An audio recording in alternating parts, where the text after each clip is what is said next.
we visited some of the world's most amazing art museums. And that's the thing. There are some great museums around the world. Oh, yeah. The Louvre, you've got to go to in Paris, and we have great museums, the Smithsonian here in the United States. But when you want to talk about Renaissance artwork, and we love to talk about it, the Renaissance was a totally different world. It was yes. Coming out of the Dark Ages, that rebirth of humanistic ideals and things. And just absolutely stunning art. And it's so much so when I think about the major characters of the Renaissance, you think of I call them the Ninja Turtle guys. Yeah, absolutely. And that's Raphael, Donatello. Michelangelo, yes. And Leonardo. And so, glad I remembered all those yes. guys. But to go to one museum and to be able to see artwork, all of their work, all of the, a piece of art from each one of these guys, and several. And that's not including some of the other great artists of the Baroque period or Impressionism, and just some really cool stuff. It's absolutely, the only word I have for it is awe-inspiring. Yeah. Like it truly is. I mean, it's amazing. Now, one of the things about these museums, even in the downtime that we went, is they're still crowded. They're still crowded, and there can be a line. Yes. I can't imagine. Well, I can't imagine because I've been there in the summer. But it is, even though it seems crowded in some of the pictures, you say, man, it's a lot of people. There's not pushing, there's not shoving. No. So we're going to start off talking about kind of the first thing, and probably the reason you went to Florence is to see what? Art. Specifically? David. Michelangelo's David. That had to be a lifelong dream of mine that I fulfilled. I got to sit and hang out with David. I know. So we went in there, and Marnie, took some pictures, and I was like, nope. And video and more pictures. And I said, nope, you're going to come over here, and we're going to sit down, and we're just going to enjoy this. There's a bench behind David. So you will get a close-up of his butt. So, but, the artwork and the effort that went into carving that masterpiece is unbelievable. When you see it, it's cool, blah, blah, blah. But when you see when you think that used to be a piece of rock. Stone. It's a huge piece of marble. And the story goes that Michelangelo, the great Michelangelo, kind of messed up on a piece of it. And it was even larger, and he had to he didn't like the way it was looking. And so he kind of recast or kind of downsized a little bit. Well, I mean, he was an artist. That's what you do. You don't like what you're doing, you fix it. And what was cool to me is not only do they have David, they have some other works of his that were unfinished that he started. And you can see just how detail-minded he was. It is... Yeah, it's still in the rock. And so you see the torso or the head. Action, right. And it's so cool. And that is one of the cooler things, I think, for art students to see is, man, this was again, when you see David, you can't believe that used to be a rock. You see these other ones, and you're like, man, that's actually coming out of the rock. Yeah. And, the famous quote I think he has, or is attributed to him, is that, I just took away the excess. And I'm like, that's being humble. Yeah. As someone who has a great appreciation for it, looking at the work he did and the detail, you can see the veins in David's legs, the contour of the muscles. It is unreal how someone created that out of a piece of rock. That the rib cage, like Marnie said, the calf muscle, the way he's standing, the way the calf muscle would have actually... And to know that stump behind him is actually a support. Right.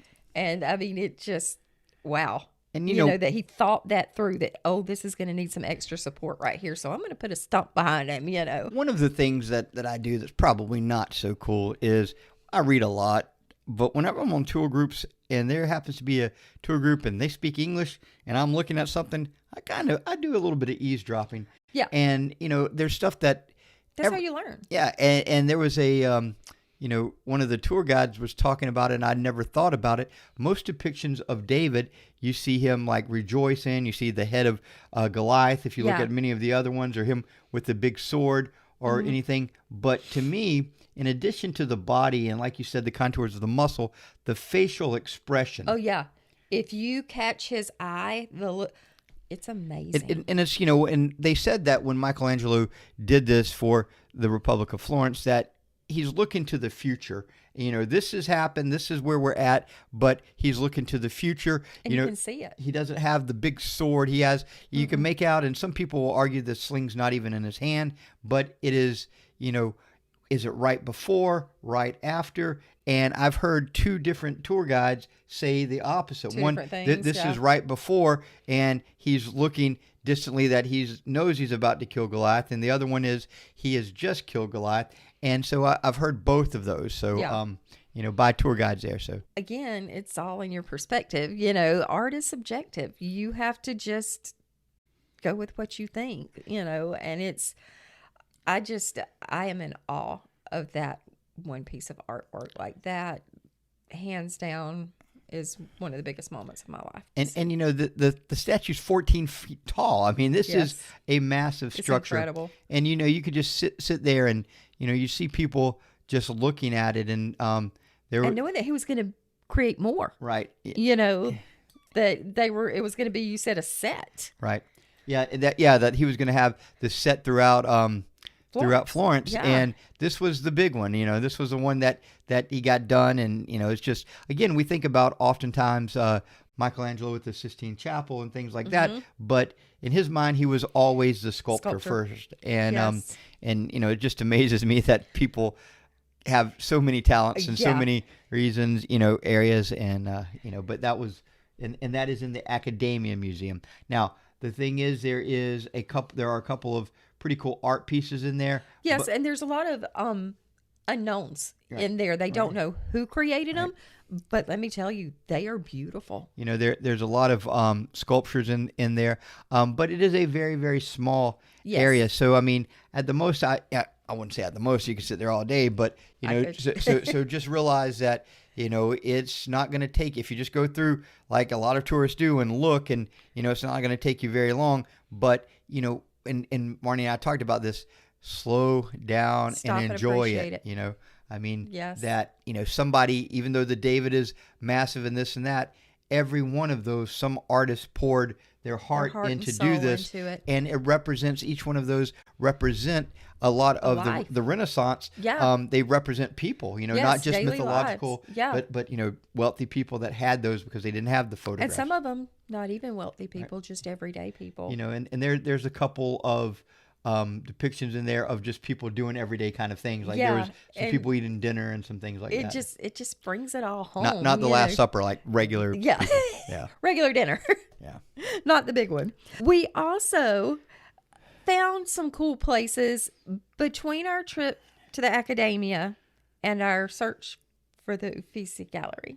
Okay, so if you guys don't know, there's a river that runs down the middle of Florence called the Arno. Arno, Now, yes. we were on the second leg, and we were going, and I knew the Uffizi was a lot larger. I've been there Yep. a couple of times. Well, the line was also a lot larger, Well, we and didn't stay in line but about 30, 45 minutes. but it was cold, so It was made chilly. It and, was chilly and a little rainy. but it was also cool, and we got our ticket, but before we got there, we were in the Piazza del Signoria, Yeah. and so this was the main square of the Republic of Florence, and this is kind of the gateway to go into the Uffizi Museum. Yeah. And when you Which, let me just say, the entrance to that with all the statues and carvings and things, that's pretty impressive in itself. right, and there is a big palace, a Palazzo Vecchio, and so the Palazzo. Okay, so there's a piazza, which is the square, and the Yes. palazzo, which is a palace. Okay, the Palazzo Vecchio was at different times. It was administrative buildings, but at one point it was the palace of the Medici family, who was the number one family that ruled over Florence, and who we really owe most of this artwork to. Yes, 100%. What was really cool there is, and this is a little gruesome, when everything was, you've got to realize we came out of the Middle Ages where the church dominated everything, and there was, the human form was something horrible to be, it was all about sin. Things were dark and angry and then you have humanism, and all We're of a coming sudden, to the Renaissance. all of a sudden you got this naked dude that's Yeah. 14 feet tall. Well, a lot of people didn't like that, especially many of the religious leaders. And so there was a big backlash against the Renaissance, and there was a monk named Savonarola. And what he did, he gave these speeches about how bad the Medici family was and how the artwork was ungodly, and that these things. And so people would take many of these masterpieces that they had commissioned that Savonarola made them feel guilty about, and they would burn them, Destroy them. and so there's no telling how many wonderful pieces of art were destroyed Yes. because of Savonarola. And then also they would shatter these statues and things like that. Well, finally, It crushes my heart. finally the Medicis had enough, and they basically ended up putting this guy on trial and this and that. And where he had all these bonfires, they executed him on that spot. Oh. And I didn't show this to you, but they're outside of that area where we were walking around. There's actually a little placard in the ground out there that says, "Hey, this is where we got that sucker." Oh, okay. That's not exactly the translation, but it marks the Good place point. where he was executed. Oh, okay. So I didn't catch that. Yeah. yeah. Wow. There is just so much to see in Florence. And when we arrived at the Uffizi Gallery, I was just stunned at the. First of all, it's kind of deceiving because it used to be office buildings. Right. And that's what the word Uffizi means. It means yes, office. And you think it's kind of small, but then it keeps going and going and going. It makes like a U shape. Yeah. And it's 3 or 4 levels. I can't remember. I think 3. It is massive. Yep. It is absolutely massive. And there are views from this building that are just, I can't even describe it. Some of the best views in Florence. Tell them about the little jewel that we found as we were walking around on the 2nd or 3rd floor, whatever it is. We look out and there's the Duomo and the tower of the De Medici. Was it the palace? Yeah, that we saw the tower from. Yeah, it was so beautiful, and you're just looking out a window in the hallway. And there's a little cafe that we there. didn't know about. It's on the rooftop. Yeah, and so if you just go out there, it was raining. It was closed. and there was lighting in the area, so but we got some distant pictures. Yeah, and so you could go and sit out there. All you have to do is buy, a $3 Coke or a $3 snack can or something. Yeah, they have little sandwiches and everything. But that's definitely when we go back. We're gonna. That's a must do if it's not raining. And it was just two of the coolest things for me.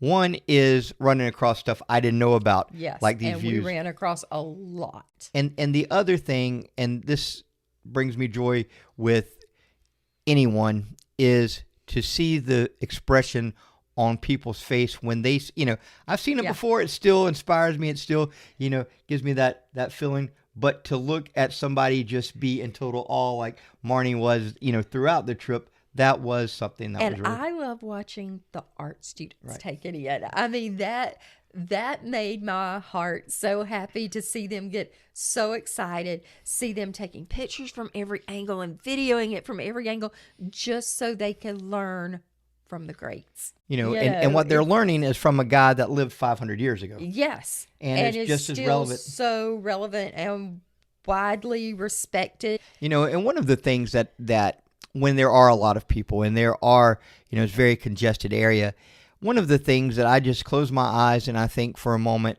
and I think, how lucky is every one of these people to be exposed to this? Yes. And for me to be frustrated that the line's not moving any is to, I'm just so happy that, especially when you see people, young people that are just as inspired, or oh, look at that, or you hear them, in a different language talk about things. For young people, for old people, just sitting there and understanding a little bit of this or a little bit of that, or then hearing, there was a couple that was sitting by us that were at the academia, that were talking about these things. But and it was so nice to talk to people who felt the same way about it. It's great. Now, Michelangelo, I know without a doubt, is your favorite sculptor, but nope. But second favorite. Oh, his favorite piece of artwork is your favorite, right? Maybe. David is up there, yes. Okay, But my favorite sculptor, hands down, Bernini.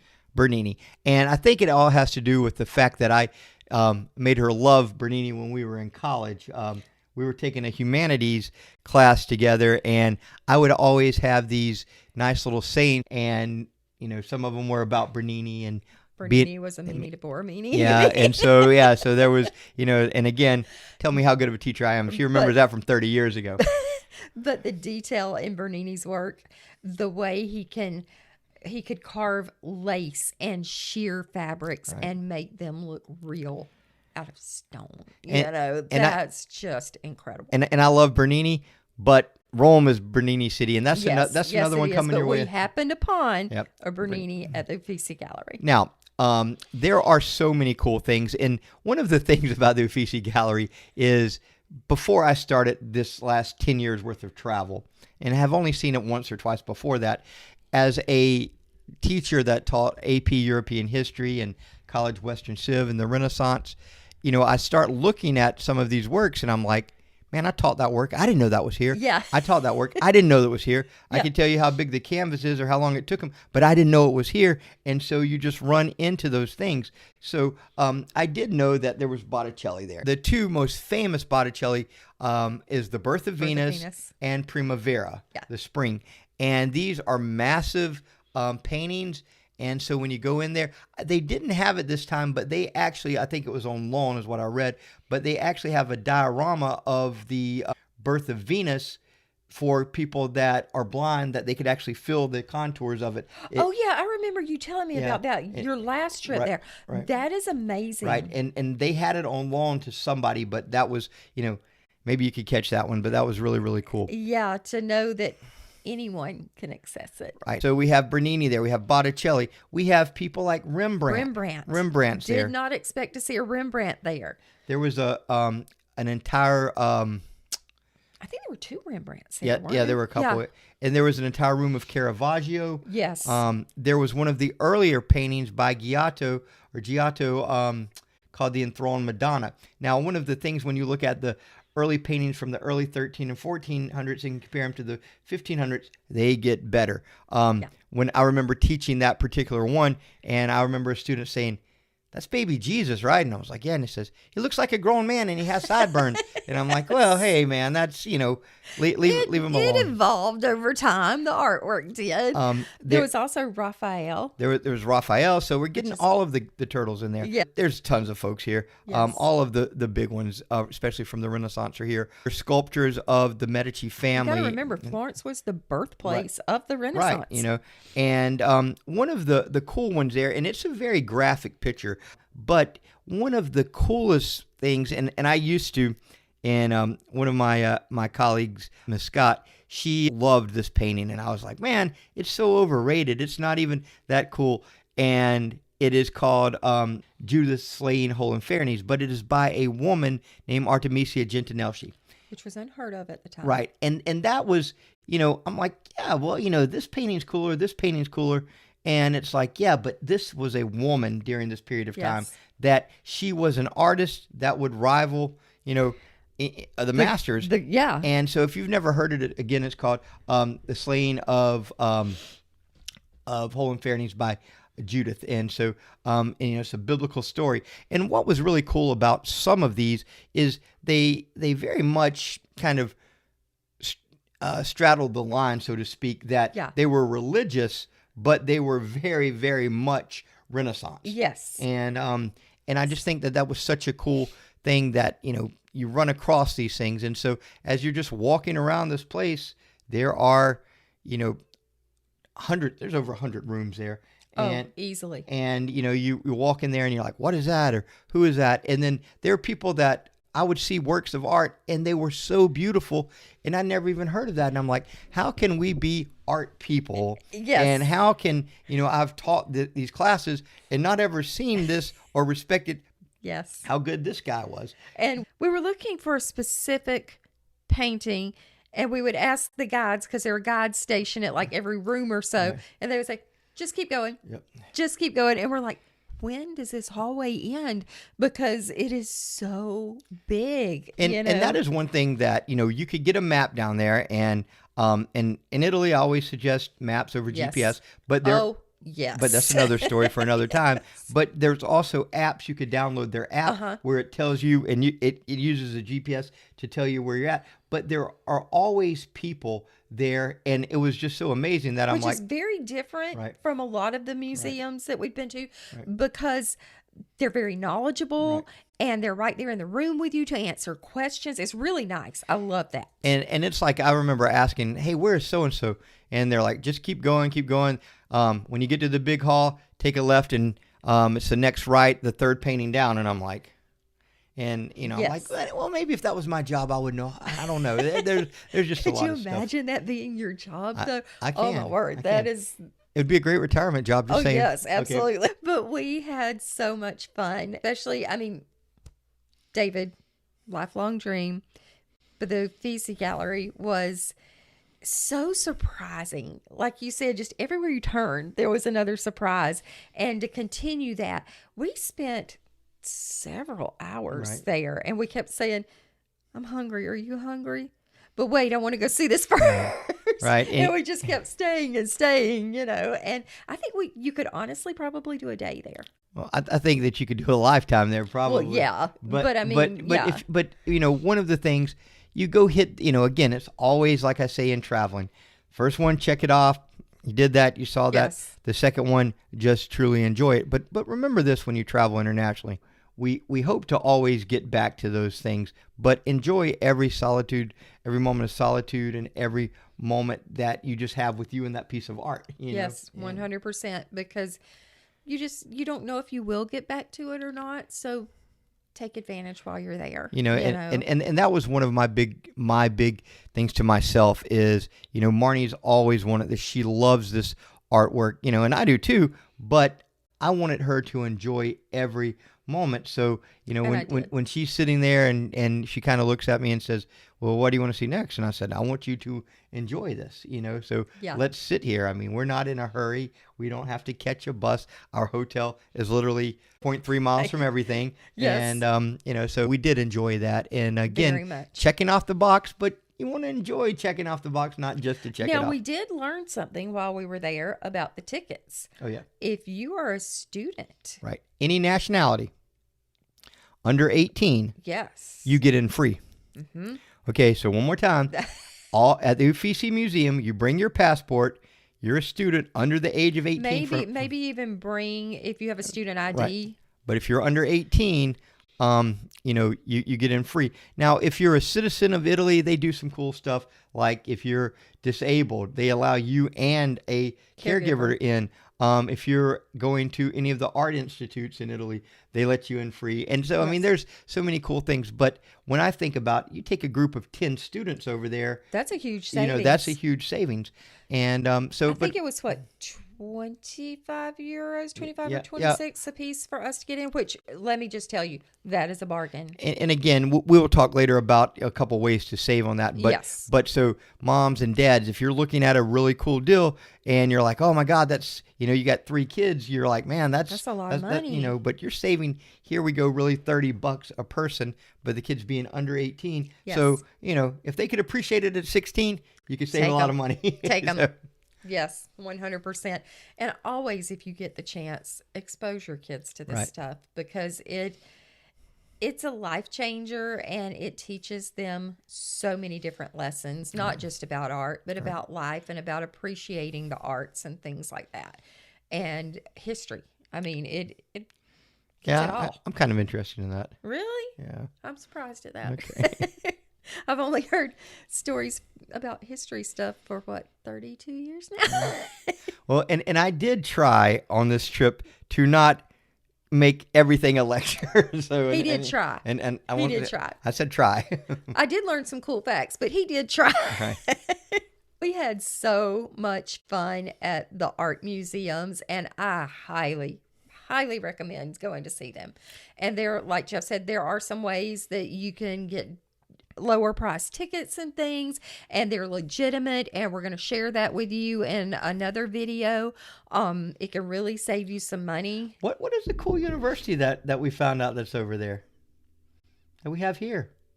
Oh, Florida State. Florida State, Florence, actually, yeah, it's Florida State their- has a branch. They've had that for years. And Yeah. I've actually had. I knew it was there, but I actually saw it this time, and We saw a girl with a Right, sweatshirt on right. at the airport, actually. And one of my former students that I taught actually did a semester over there. So again, when your kids, if you know they're in college They and want to study abroad. they want to study abroad, man, Florence it's big enough without being too big. Yes, it is. You fly over, it's a big city, but it's broken down into so many smaller areas that you feel like you're just in a community wherever you are. And it is a community. Like I was telling Jeff the other day, in Italy, you feel like everywhere you go, it's just one community. Right. And that And is it's a homey feeling. and I think about America, that the United States, when I grew up, and I think about that was kind of the neighbors would do things, and Yes. and you had that kind of connection, which for whatever reason over time we've kind of lost that. But Yeah. I think that when you had, like, I think about downtowns in areas when you would see people shopping. These people were always going to get their hair cut here. These people, Yes. and we went by this one barber You shop. could tell it was just a You hometown barber these shop. guys are cutting up in there, and had the line not Laughing, been, had the line joking. not been so long, I would have went in there and got my hair done. So Yeah, it's great. I mean, there's that sense of community. You see shop owners coming out, talking to other shop owners, all the restaurant owners doing the same thing. and one of the cool things, we'll talk later about the market that we went to. Oh, the Central Market. Yeah, Yes. and we may do a whole show just on that. But one of the things that is so cool about the restaurants around there is they don't bring in these big trucks. What Nope. they bring in It's is fresh. local produce that was right down in this area. At the market. That bread that you eat was baked in that bakery. This Yes. came from this farm here. This came in the beef that we had, the steak that we had that night. Everything's local. It's local, and so again, we talk about this all the time. A lot less chemicals, a lot less preservation. So much better. But- I've had a hard time, honestly, adjusting since we've come back. I mean, I can tell a difference in the food and the taste. It's crazy. But it's just a cool thing that here where we may be eating something that was brought 3,000 miles from California, they're not going to eat anything that wasn't brought 30 or 40 miles. Yeah. And you look at just the wine area that we went to one time, that they have the wines here. In the Central Market, all of these restaurants, it was really cool. We went late one night, and then we went early one morning. One morning. And I look, and the people down in the produce, they're getting all of this stuff, and they actually have these wagons and carts, and then they go to the elevator and they go Take it to the upstairs to the restaurant upstairs, yeah. which was a really cool thing. Talk too. about farm to table. Right, That right. is legit there. I mean, that's great. I love the way they do things like that. And so today we talked about day 2, but understand what we saw in day 2 could very well be day 2, 3, 4, 5. Oh, easily. absolutely. And what was cool is we were in line, and I was talking about that outside the Uffizi. I didn't say that we were overlooking the Arno River and Yeah. that the Ponte Vecchio Bridge Vecchio, yes. was over here, while looking at these massive statues that were That sculpted lined by the way, yeah yes. that lined the way. So, It was not a bad wait in line. Right, so- despite the rain and the Right. cold, it was perfectly fine. But it was so much fun. was something that was really cool, and I missed it by a day. One of my former players, Oh, yes. he said, "How long are you going to be there?" And I'm like, "I'm leaving tomorrow." He says, "We get there tomorrow." Well, do you know, I've been, we're friends on Facebook in the student. He's still in Europe. They're in Greece right now. Really? And so I'm like, man, that's not fair. And, And but- you ran into someone at the Atlanta airport, Yep, and then you were texting someone on our way back, and they Right. were delayed there, but we Right. missed them. Right. Yeah. So, I actually ran into a former player that I hadn't seen in probably 21 years. And Yeah. I looked at him, he says, Coach, and I'm like, yeah, and I was so happy that he's doing well. Yes, So it's yes, always a and he cool was thing. there with his family. Right. That is so, so cool. And it's fun to run into people while you travel. It gives everything a whole different perspective. And tell us something cool you've seen lately. Where have you been? Drop us a line on social media. We're on all the different platforms, remember? And don't forget, broketeacherstravel.com. Thank you so much for hanging out again. And remember, break the monotony. Not the bank. Bye, guys. Have a good night.